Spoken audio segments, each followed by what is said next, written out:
Alright, Scott na vlog. So, katatapos na ng aking swim. Today, November 24. So, it's a Sunday. So, tinapos ko yung swimming race course here. So far okay naman yung time ko. 48 minutes, so 49 yata. So, check ko mamaya. So, ngayon, magta-try ako mag-run. Ako, mga 30 o to 40 minutes. Update ko kayo mamaya, guys. So far, maganda yung weather. So, matalakas ang karin. Ito sa last buoy, but okay lang. Success naman. Update ako mamaya. After I swim, I do running. So, at least 45 minutes. Tignan ko yung race lane dito kung saan mismo gagawin yung event.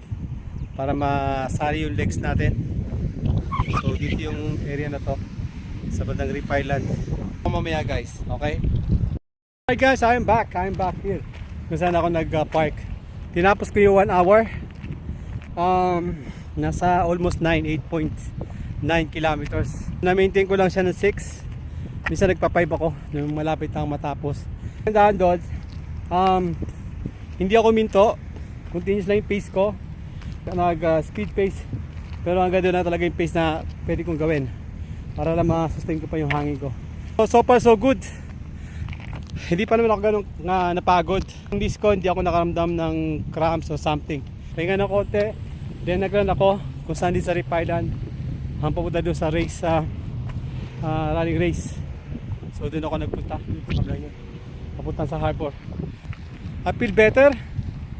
Hindi ko nararamdaman yung sobrang pagod. Sakto lang. So I can do it this coming Friday. And good luck for me ako. So kasi first time ko palang gagawin to. So medyo challenging talaga sa akin from the start na nag-training ako. So igawa ng video yung mga training ko, swim, bike run, para yung journey ko. Nakita niyo pa paano ako nag-start sa training. And hopefully matapos ko siya. Hindi man ako naghahagat ng sobrang magandang time. Ang hangad ko lang ay maka-race ng maayos, safe of course. At of course, siyempre, makakuha ng medal. Okay? So, ilan muna guys. See you sa aking mga vlog. Si Cosmo Vlog.